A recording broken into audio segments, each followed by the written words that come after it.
नमस्कार भाई सभी लोगों को। कुछ दिनों से हमारी क्लास नहीं हो पा रही थी। हम लोग सरलीकरण के टॉपिक को कर रहे थे। सरलीकरण में भी हम वर्गमूल से रिलेटेड चीजों को देख रहे थे। तो चलिए हम आज इसको आगे बढ़ाते हैं। अभी तक हमने काफी तरीके के सवाल देख लिए हैं और प्रैक्टिस कर ली है। आज मैं सरलीकरण में जो वर्गमूल का जो अपने क्वेश्चन चल रहे हैं उसमें भी आपको एक नई चीज बताने वाला हूँ। तो चलिए, हमने अभी तक क्या देखा है? हमने देखा है कि वर्गमूल किसी संख्या का कैसे निकालते हैं। मैं साथ में आपको थोड़ा रिवाइज भी करवा दूंगा, वहीं से आज एक नई चीज सीखेंगे। मैंने आपको बताया था कि किसी भी संख्या का अगर स्क्वायर रूट निकालते हैं तो सबसे बड़ा ऑप्शन होता है कि हमें उस संख्या का क्या करना होता है? गुणनखंड। गुणनखंड करने होते हैं। जैसे मैं आपको बता दूं, हम लोग एक संख्या लेते हैं, जैसे हमने लिया 81। अगर इसका हमें वर्गमूल निकालना है, हमें कुछ भी नहीं आता और आपने पीछे की क्लासेस भी नहीं देखी है, तो हमें क्या करना होगा? किसी भी संख्या का अगर वर्गमूल पूछे, जैसे मैं बोलूं आपको कि मुझे 81 का वर्गमूल पूछा जाए, तो मैं क्या करूंगा? मैं सबसे पहले इसके गुणनखंड करूंगा। देखो 2 से जा रहा है क्या?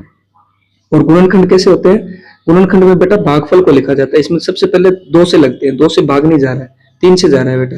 3 से क्या आ रहा है? 3 दूनी 6, 7 8, 3 7 21। फिर 3 से जा रहा है बेटा, भागफल लिखा जाता है बेटा। 81 में 3 का भाग लगाएंगे तो 27 भागफल आता है। 3 का इसमें देंगे, 3 तिये 9 तिये 27। फिर 3 का 3 3 1, और जहां 1 आता है वहां अपना वर्ग गुणनखंड पूरे होते हैं। तो मैंने क्या बताया कि वर्गमूल के लिए क्या करते हैं कि जिस संख्या का बार बार भाग लगे उसमें 2 का जोड़ा बना लेते हैं। जैसे कितनी बार इस साइड वाली संख्या को लिखते हैं, ठीक है, इस साइड की वाली संख्या को लिखते हैं 3 इंटू 3 इंटू 3 इंटू 3, 4 ही बार आ गए।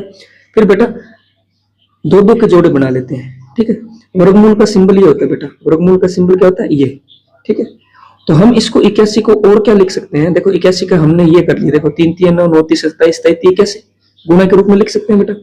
इसको मैं और क्या लिख सकता हूँ? 3 इंटू 3 इंटू 3 इंटू 3, ठीक है। ये वर्गमूल का सिंबल होता है।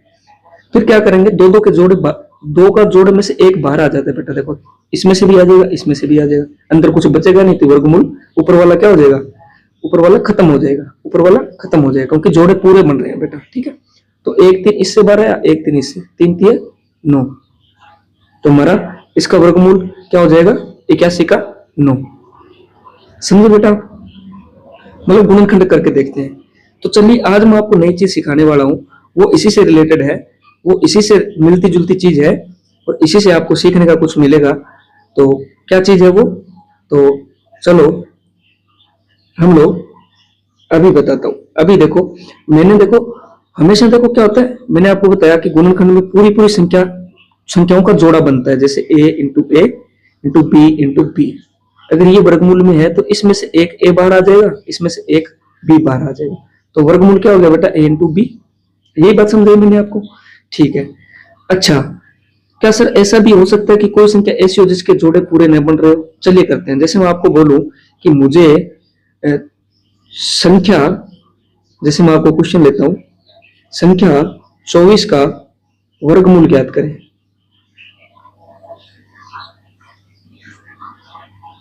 तो क्या वर्गमूल होगा बेटा? बस उसी तरीके से हम क्या करेंगे? 24 का गुणनखंड। तो 2 पे जाएगा 12 दूने 24, फिर 2 पे जाएगा 6, फिर 2 से जाएगा 3 3 1। अब जैसे 24 का वर्गमूल पूछा है तो बेटा 24 को क्या लिखेंगे? 24 का वर्गमूल मतलब ये चीज पूछ रहे हैं ऐसे, ठीक है। गणित की भाषा में इसको ऐसे लिखते हैं। फिर 24 को मैं गुणनखंड करने वाली, मैंने आपको बताया कि इधर वाली संख्याओं को 24 के गुणनखंड ये निकल के है बेटा। तो 24 को मैं और क्या लिख सकता हूँ बेटा? 2 इंटू 2 इंटू 2 इंटू 3, ये तो लिख सकता हूँ इधर वाली संख्या। अब मैंने आपको बताया कि गुणनखंड में 2 के जोड़े लिए जाते हैं बेटा वर्गमूल याद करने के लिए। देखो इसमें से 1 2 बार आ जाएगा। क्या इस 2 का जोड़ा पूरा है? नहीं है। क्या इस 3 का 1 3 हो रहा है? नहीं है।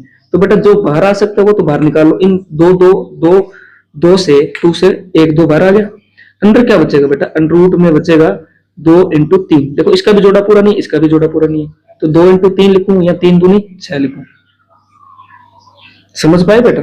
तो ये हमारा क्या होगा? आंसर होगा, ठीक है। इस तरीके से आंसर होगा, ठीक है। ये चीज होगी। तो कहने का मतलब अगर 24 का अंडर रूट पूछे तो आप क्या बताओगे? 2 अंडर रूट 6।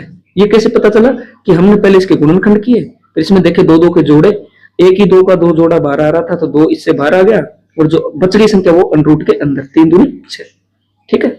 चलो एक क्वेश्चन और देते हैं, आपको इससे काफी अच्छा समझ में आ जाएगा, ठीक है।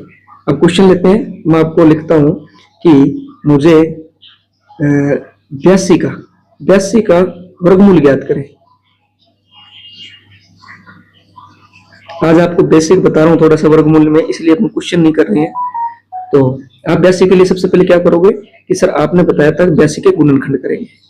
हमने 82 के गुणनखंड किए, क्या आया 2 से जा रहा है बेटा, देखो 2 चौके 8, 1 दूनी दूनी, यहाँ भागफल लिखा जाता है। देखो ऐसे 82 में 2 का भाग लगाते हैं तो क्या आता है बेटा 2 चौके 8 और 8 में से 8 गए 0, फिर यहाँ बचा 2, 2 एकम 2 और यहाँ ऐसे तो भाग करते थे तो भागफल कितना 41, तो 41 मैंने यहाँ पे लिख दिया, समझे बेटा।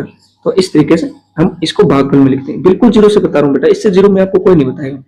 फिर 2 से जा रहा है बेटा, नहीं जा रहा, 3 से जा रहा है, नहीं जा रहा, फिर किससे जा रहा है बेटा, किसी से नहीं जा रहा, ये जाएगा सिर्फ किससे जाएगा 41 से, आया 1, ठीक है। तो इसके बेटा मैं अगर वर्गमूल ज्ञात करूं 82 के तो क्या आएगा, 82 का वर्गमूल क्या आएगा बेटा, 82 का √82 रहेगा। कैसे रहेगा, क्योंकि हम इसको क्या लिखेंगे 82 को √ में 2 × 41, 41 को तो आगे तोड़ नहीं सकते ना, 41 किसी के पाड़े में नहीं आता, किसी के टेबल में नहीं आता। तो देखो 41 2 82, ठीक है। तो न तो 2 बार आ रहा है न 41 बार आ रहा है, तो यहाँ तो इसको √82 ही लिखा जाएगा, ठीक है। ये कोई सवाल नहीं था, मैंने अपनी तरफ से सोच के चीज बनाई थी, ठीक है।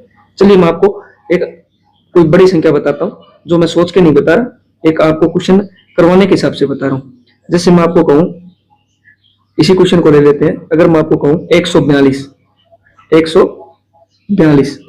का वर्गमूल याद करें तो आप क्या करेंगे, 142 या फिर 144 ले लेते हैं, 144। तो इसको करेंगे गुणनखंड तो क्या आएगा 2 × 7 = 14, 2 दूनी 4, फिर 2 से जाएगा 36 × 2 = 72, फिर 2 से जाएगा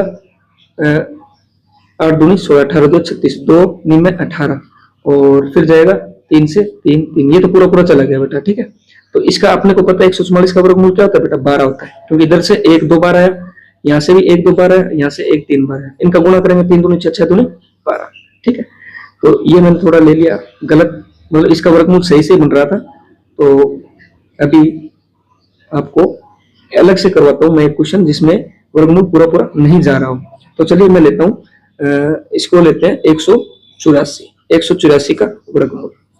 184 किसी का होता है क्या बेटा, शायद मेरे हिसाब से नहीं होगा। चलिए 184 के लिए हम सबसे पहले क्या देखेंगे गुणनखंड, 2 से जा रहा 2 में 18, 2 दूनी 4, फिर 2 से जा रहा 2 चौके 8, 6 दूनी 12, फिर 2 से जा रहा है 2 दूनी 4, 2 3 6, फिर 23 से जा रहा है बेटा 23 × 23, ठीक है। अब देखो गणित की भाषा में इसका वर्गमूल में क्या लिखेंगे बेटा, अंदर में 184, ठीक है। फिर मैंने क्या बताया कि इधर वाली संख्याओं को इसको √ में लिख देते हैं, तो क्या आ रहा है 2 × 2 × 2 × 23, ठीक है। अब मैंने वर्गमूल ज्ञात करने के लिए क्या बताया कि बेटा 2 2 का जोड़ा देखते हैं। देखो 1 2 का जोड़ा बन रहा है, तो इस 2 से 1 2 बार आ गया, इससे बन रहा है क्या बेटा, नहीं बन रहा, इसका जोड़ा बन रहा है क्या, नहीं बन रहा, तो ये संख्या कहाँ रहेगी अंदर, 2 × 23 और इनका गुणा कर देंगे, फिर क्या बचेगा 2 √ में 46, 2 √ 46, ये आंसर आएगा बेटा। समझ पाए होंगे, आई होप आप समझ पाए होंगे। तो कल आपको मैं जो क्वेश्चन कराने वाला हूँ या नेक्स्ट वीडियो में जो मैं क्वेश्चन लेके आऊंगा उसमें इस तरीके की चीजें होंगी जिसमें वर्गमूल पूरा पूरा नहीं होगा बेटा, तो उनको इस तरीके से तोड़ना पड़ेगा और बाकी की कैलकुलेशन इस तरीके से तोड़ने के बाद होगी बेटा। तो ये एक छोटा सा कंसेप्ट था, इसके बाद वाली क्लास में मैं आपको इस तरीके से क्वेश्चन करवाने वाला हूँ। तो इसमें इतना ही, थैंक यू।